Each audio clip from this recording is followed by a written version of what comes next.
Hello everyone, welcome to Excel Doors. In today's video, I will show you how to convert compact design format number into normal number. So what I meant is, like, as you can see, I have a number here. Number format is 1.2k and it's converted into 1200. So you might see the same scenario in your office or in the workplace also.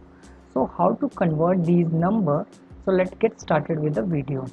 So first what we have to do is we have to use here the one of the formula.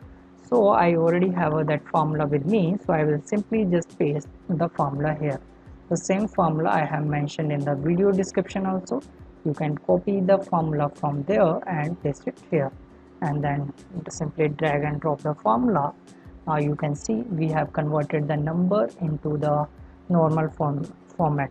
So if I mention here 1k, so you can see it's showing as a 1000, and the similar way if I'm mentioning 10k, it will say like this, right?